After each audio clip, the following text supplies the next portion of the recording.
Florence Nightingale é mais lembrada por seu trabalho como enfermeira durante a Guerra da Crimeia e de suas contribuições para a melhoria das condições sanitárias dos hospitais militares.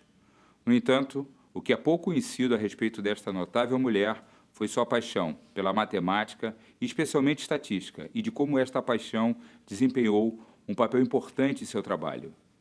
Nasceu em 12 de maio de 1820. Foram 200 publicações entre livros, relatórios e panfletos.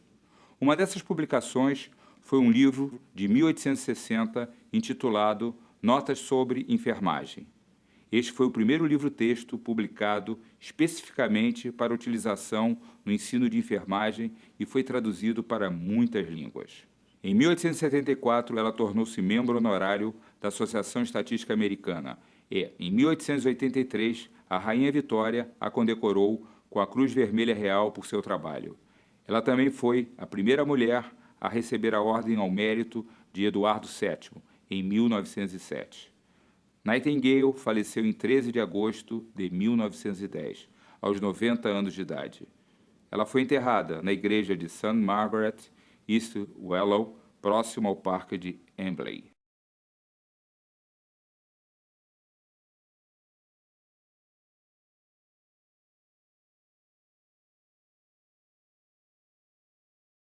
Bom dia, senhora da lanterna. Bom dia, meu jovem. Quem é você? Eu sou o Dr. Guarischi. Ah, Guariri, o que cura em italiano. O senhor também nasceu na Itália? Não. Eu nasci aqui na Ribeira, na Ilha do Governador, um subúrbio do Rio de Janeiro. Ah, médico de subúrbio. Eu estou aqui para entrevistar a senhora para um congresso médico, o SAFET 2010. Eu não estou entendendo. A senhora Nightingale, nós estamos agora em 2010. Conforme a senhora mesmo disse, a doença era um processo reparativo. E através de ciência e arte, nós conseguimos trazê-la de volta. Como assim? A senhora estava muito doente. Agora, daqui uma semana, eu ia fazer 100 anos que a senhora faleceu. E agora só está bem. Mas, então eu estou viva? Mas então como é que vocês me trazem com 90 anos e doente e não me trazem com 20 anos e saudável? Pois é, senhora Nightingale. Os últimos anos foram muito ruins para a senhora. A senhora agora está lúcida, está curada da cegueira. Só está aqui entre nós, nesse congresso importante. Ah, meus 20 anos. Foi em 1840, mas foi um tempo bom. Mas naquela época eu tinha algumas dificuldades com meus pais, porque eles não acreditavam que eu tinha recebido um chamado. Um chamado? É um chamado de Deus, para curar os necessitados. Insistiam que eu ficasse fazendo crochê ou então dançando quadrilha, quando eu queria aprender matemática. Até que finalmente eu consegui. Consegui, aprendi matemática, geometria, ensinei umas crianças, mas aí depois foi que veio a enfermagem. Eu conheço bem a sua história. Eu gostaria que a senhora contasse como é que a enfermagem entrou na sua vida. Conta pra gente, por favor. Vixe Maria, meu padrinho padecíssimo. Mas menino, contar essa história é muito longa. Ué, que língua retada é essa que eu estou falando aqui agora, gente? Sabe o que é? É que um dos nossos cientistas era cearense de Maranguape. Pode ser que ele tenha introduzido uma proteína cearense, sabe?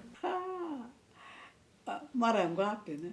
Maranguape é a terra do Chico, né? É terra de gente muito boa, mas conta pra gente, isso aqui é um congresso de segurança do paciente, tá? E é muito importante a senhora contar a sua experiência. Segurança do paciente.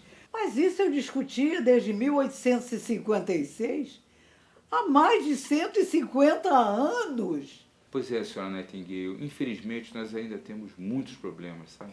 Ah, meu Deus, como eu estou diferente, como o tempo passou. Aos 20 anos, a minha família continua firme contra a minha possibilidade de ter novas experiências em novos hospitais. A senhora tinha experiência em enfermagem? Bom, as únicas tarefas de enfermagem que eu tinha feito foram cuidar de amigos e parentes doentes. Naquela época, a enfermagem não era tida como uma profissão para uma moça bem educada, e muito menos para uma moça de família rica como a minha. Era terrível deixar uma filha ser enfermeira. As enfermeiras não tinham treinamento, a reputação era a pior possível. Eram tidas como vulgares, ignorantes e dadas à promiscuidade e bebedeiras. Mas a Inglaterra era governada pela Rainha Vitória, uma mulher, né? Sim, mas isso é política. Vocês têm um rei?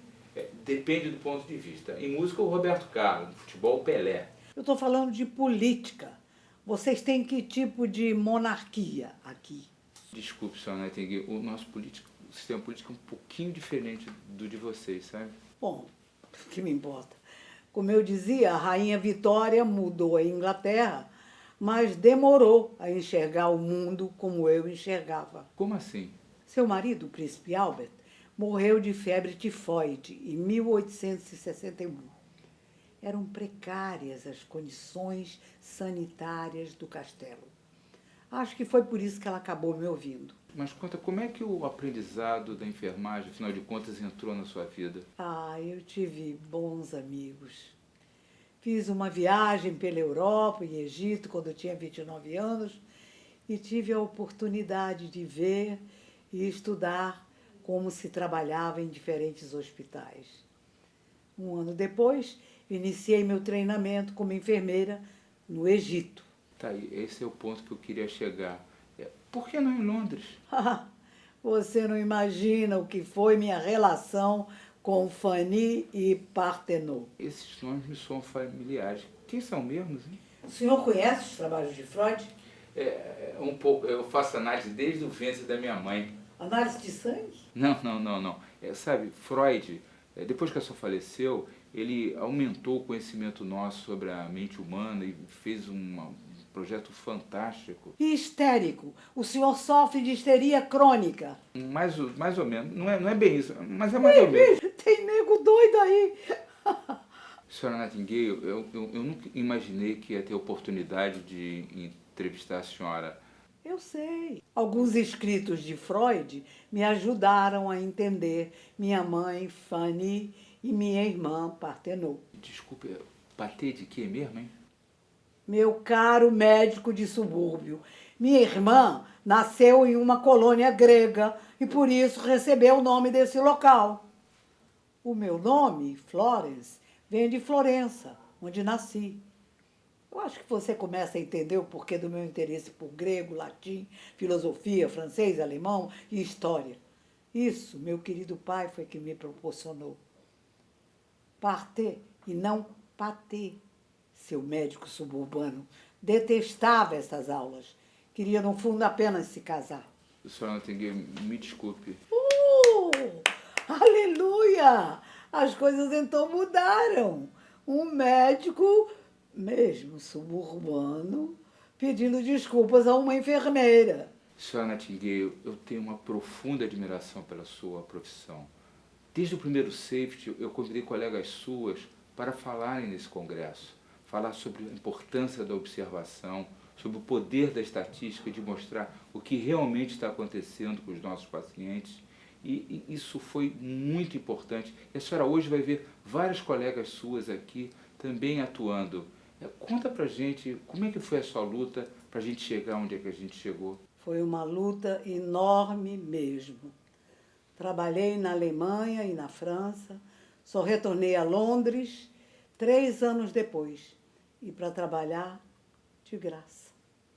Ainda me lembro o endereço, número 1 da rua Harley. Conhecer outros lugares e outras línguas deve ter sido fundamental, né? Ajudou muito. Mas não é tudo, meu jovem. Porque, infelizmente, muitas pessoas só conseguem enxergar o seu umbigo. A Inglaterra parecia ser o centro do mundo. Mas eu sabia que o mundo era muito mais complexo. Quando eu estive na Guerra da Crimeia, você já lutou em alguma guerra, meu filho? Só com os divórcios. Divórcio? A lei permite que a gente case novamente. O quê? Aproveitando o ensejo, né, eu casei 3 vezes, né? Deus que me perdoe. Só uma atriz ou uma mulher que vivesse no ar casaria novamente contigo. Mas sabe, eu me dou bem com todas elas. Inclusive, uma delas está ajudando a gente estar aqui, permitindo que a senhora se apresente nesse congresso. Se eu tivesse me casado, não teria conseguido me dedicar como me dediquei ao meu trabalho. Apesar da senhora não ter casado, a senhora teve muitos problemas. E a Guerra da Crimeia? A Guerra da Crimeia teve muita importância na minha vida. Inglaterra, França e Turquia se uniram contra a Rússia, que buscava aumentar seu domínio. Quando os russos foram derrotados, o Times criticou as instalações hospitalares britânicas. Então, meu amigo Sidney Herbert, secretário da Guerra, solicitou que eu me tornasse uma enfermeira nos hospitais militares. Deve ter sido duríssimo, né? Tive um grande trabalho. Profissionais de saúde costumam ter dificuldade para aceitar o que é simples. Naquela época era uma mistura de descaso com despreparo técnico.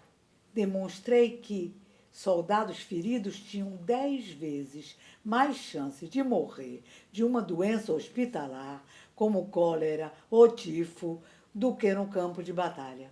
Quando eu consegui melhorar as condições sanitárias, a mortalidade caiu de 60% para 42%.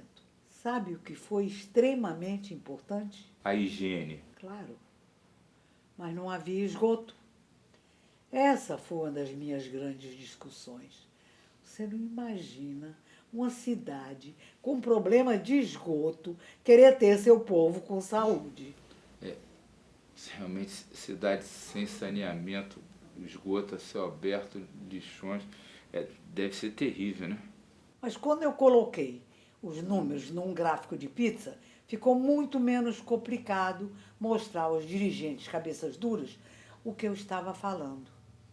O que acontece é que muitas vezes não conseguimos ver as soluções, pois as camuflamos. A guerra quase foi perdida por causa da falta de higiene, comida e boa ventilação.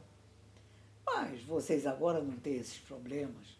As infecções nos hospitais continuam sendo um grande problema, talvez até pelo uso demasiado dos antibióticos. Antes o quê? Os antibióticos são medicamentos que combatem os germes. Fleming, que trabalhava em Londres em 28, ele descobriu a penicilina. O que é que o senhor está me dizendo? Descobriram um remédio que você toma e mata os germes? Sim, a gente consegue curar a cólera, o tifo, que matou tantos soldados. Não entendo. Se vocês sabem que higiene é o ponto central e agora tem antibiótico, como vocês conseguem ter problemas de infecção hospitalar? Por acaso estou falando besteira? Na verdade, a Organização Mundial de Saúde está liderando uma campanha para transformar as práticas hospitalares mais seguras. E lavar as mãos constantemente é uma das medidas mais importantes. Pare, por favor. Chame a Rainha Vitória aí. O senhor está me dizendo que existe uma organização mundial que está fazendo uma campanha para que vocês lavem as mãos?